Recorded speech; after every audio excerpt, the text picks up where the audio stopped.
The price of silver just got slammed, and the explanation you were given doesn't add up. If the official story were true, you would have seen it coming in the economic data. You would have seen selling pressure build gradually, orderly, the way a healthy market corrects. Instead, the order book went dark. Trading halted for 90 minutes, and when the market came back online, silver had been repriced lower, as if someone had simply decided what the numbers should be. So in this video, we're going to separate what's real from what's just hype. By the end, you'll walk away feeling calmer, clearer, and far more confident about what you're actually buying, and more importantly, why you're buying it. Drop a comment below and let me know the exact day and date you're watching this from. I love seeing where and when you're tuning in. And real quick, if you appreciate content that's built from scratch, thoughtfully researched, and never copied, support the channel by subscribing and commenting Henry's Market HQ below. It helps this channel grow more than you think, and I truly appreciate it. There is a number that the mainstream financial media almost never talks about,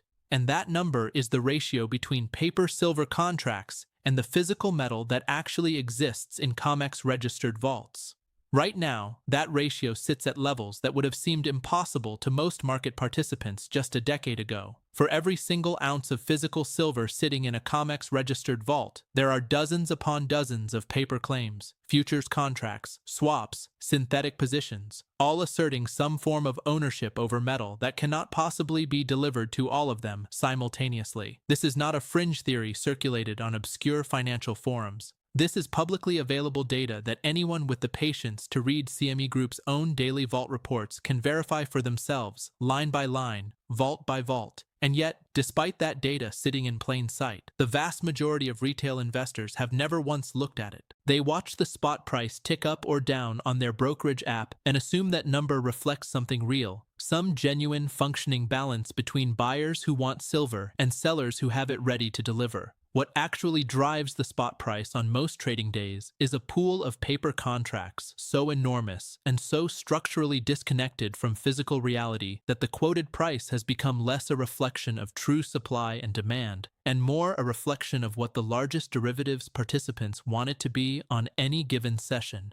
To understand why this matters so urgently right now, you need to understand what actually happened during that 90-minute halt on the CME. The CME Group operates COMEX, which is the exchange where silver futures are priced for the entire Western world. When COMEX prints a number, that number becomes the global benchmark. Dealers, refiners, miners, central banks, and retail investors all reference it. When that exchange experienced its disruption, trading in silver futures was effectively suspended. The order book, which normally displays a continuous, real-time stream of bids and offers from institutional participants around the globe, went dark. And when the market reopened, the price of silver moved sharply lower, not in response to a Federal Reserve statement, not because of an unexpected economic report, not because a major mining company announced record production. The price simply dropped, quickly and cleanly, in the way that experienced traders recognize not as organic selling pressure, but as a coordinated repricing. Traders watching the order book in real time reported seeing bids vanish from levels where they had been sitting reliably for hours,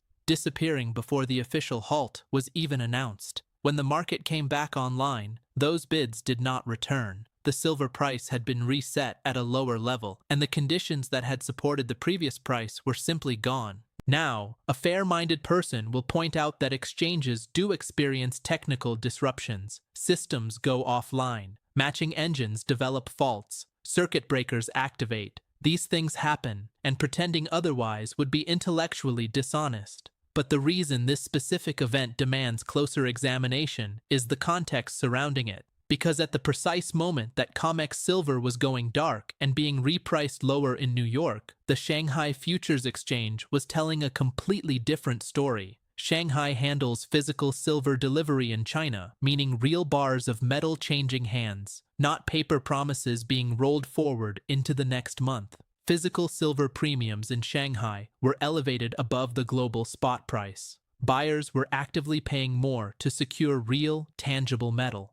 Delivery volumes were strong. The physical market was signaling genuine demand and genuine scarcity. And the paper market in the West was moving in the exact opposite direction at the exact same time its trading infrastructure had gone silent.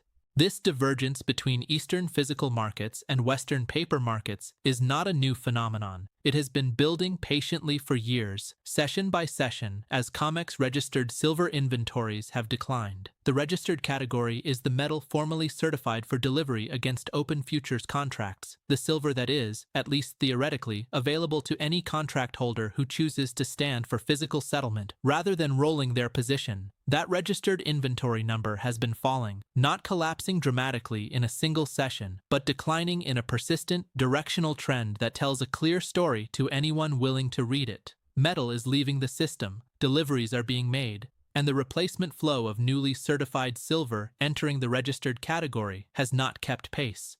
Meanwhile, the total open interest in COMEX silver futures, the aggregate number of outstanding paper contracts, has not declined proportionally. The gap between what is claimed on paper and what physically exists in those vaults has been quietly widening, and the market has continued to price silver as if that gap were irrelevant. The vault data says otherwise. The delivery patterns say otherwise. And what happened to the order book on the day that trading went dark says otherwise too. The full picture of what this means for silver investors and what you should actually do with this information is exactly what the next part of this analysis is going to deliver. If this is making sense so far, go ahead and hit that like button. It genuinely helps this channel reach more people just like you. Here is what most people miss when they try to make sense of a moment like this one. They look at the price drop and immediately ask the wrong question.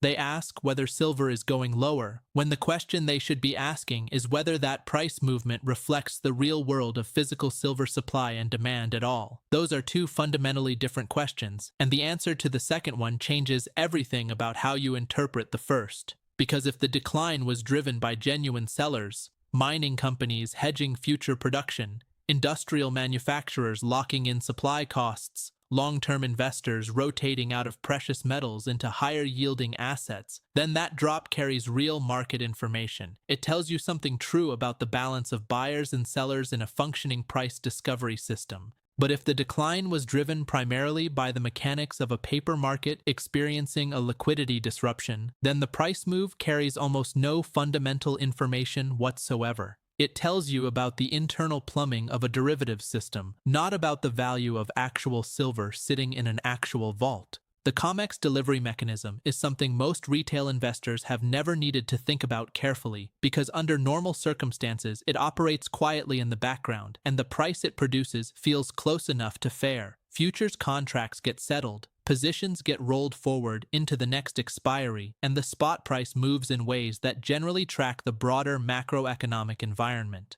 Dollar strength, real interest rates, inflation expectations, industrial demand from solar manufacturers and electronics producers. Most of the time the system functions, and the price it generates is a reasonable working approximation of what physical silver would cost at scale. The problem is that the system was not designed to function indefinitely under the kind of structural pressure it is now carrying. It was designed for a world where the ratio of paper claims to physical metal stayed within a range that made theoretical delivery at least plausible. That world no longer exists, and this is where most people stop reading, stop watching, stop paying attention. But the ones who stay are about to understand something that could completely change how they see their money. The COMEX silver market is currently operating with a level of leverage that has no meaningful historical precedent in the modern era of regulated commodity exchanges. When you account for both registered and eligible silver in COMEX vaults, registered being metal certified for delivery and eligible being metal stored there but not yet committed to delivery, the total physical backing for outstanding paper contracts is deeply inadequate if more than a small fraction of contract holders ever simultaneously demanded physical settlement. The exchange relies, structurally and by design, on the overwhelming majority of futures participants never actually wanting the metal. They want the price exposure. They want the ability to go long or short silver without the logistical complexity of storing and insuring physical bars. That assumption has worked for decades, but the Eastern physical market is now applying a pressure that the assumption was never built to withstand. Chinese buyers, Indian buyers, and institutional investors who have grown skeptical of Western paper markets are increasingly choosing physical delivery over paper exposure. And every ounce that leaves a COMEX registered vault through physical delivery is an ounce that can no longer serve as the theoretical backing for the paper claims built on top of it. The counterintuitive reality, and this is the fact that stops most people cold when they first encounter it, is that a falling paper price during a period of rising physical demand is not a signal that silver is becoming less valuable. It may be precisely the opposite signal. When the paper price and the physical premium diverge significantly and persistently, history suggests that the divergence resolves not by physical demand softening to meet the paper price, but by the paper price eventually being forced upward to reflect the physical reality that the market has been ignoring. That resolution is not guaranteed to happen on any particular timeline. Markets can remain disconnected from fundamentals far longer than most analysts expect. But the direction of the pressure, when you look at the vault data, the delivery trends, the Shanghai premiums, and the behavior of the order book on the day the CME went dark, points clearly toward a system that is carrying more weight than its architecture was designed to bear.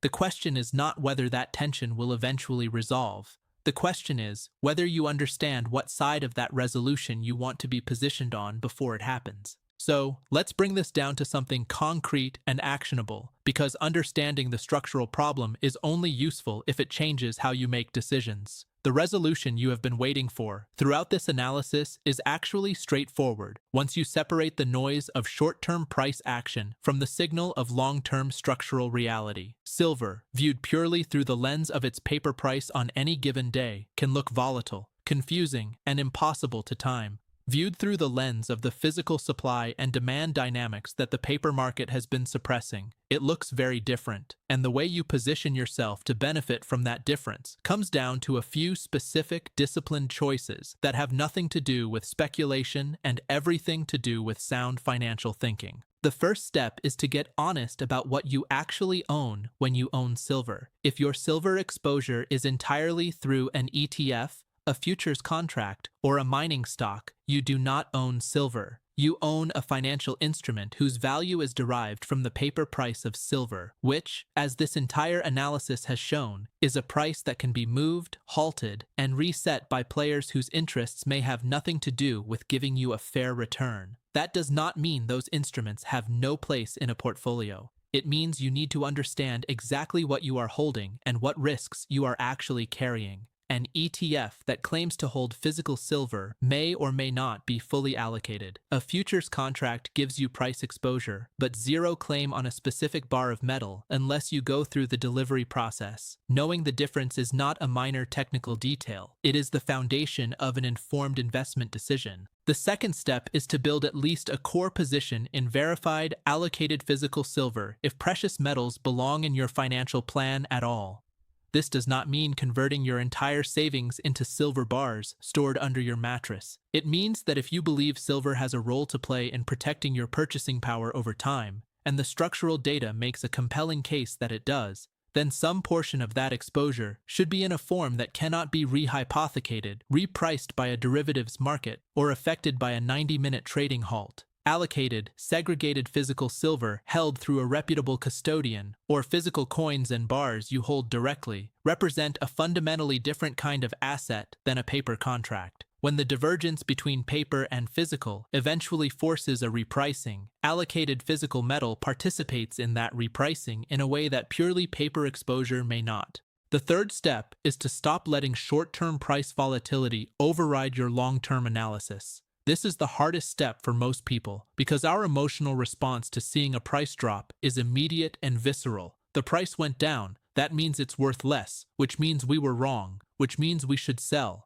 That emotional logic is exactly what large players in the paper market rely on to shake out retail holders during precisely the moments when holding is most important, when the vault data is telling you one story and the spot price is telling you another, and you have done the work to understand which signal is more likely to reflect fundamental reality. The discipline to stay with your analysis rather than reacting to a price move engineered in a derivatives market is genuinely one of the most valuable financial skills you can develop. I want to be clear. I'm not here to sell you anything. I'm here because this information changed the way I think about money, and I want it to do the same for you. The fear of making the wrong financial decision, the confusion about what is real and what is manufactured, the desire to build something solid and lasting for yourself and the people who depend on you. Those feelings are completely understandable, and they are exactly why this kind of analysis matters. You deserve to understand the system you are operating inside of. You deserve to know that the price on your screen is not always a neutral, objective truth. And you deserve the clarity that comes from looking at the vault data, the delivery records, the Shanghai premiums, and the behavior of a market on the day its order book went dark, and drawing your own informed conclusion about what it all means for your money. The silver market is at an inflection point. The paper pricing system is carrying structural pressures that have no clean, comfortable resolution. The physical market is telling a story that contradicts the paper price, and the events surrounding the CME trading halt have given every serious investor a clear and concrete reason to look more carefully at what they own, why they own it, and whether the price they are being quoted reflects anything they should actually trust. Do the work. Look at the data. Make decisions based on what the evidence shows, rather than what the spot price tells you on any given afternoon. That discipline, applied consistently over time, is what separates investors who build real wealth from those who simply react to numbers on a screen. If you are benefiting from our topics, please subscribe, like, and turn on the bell notification so you can see our new videos early.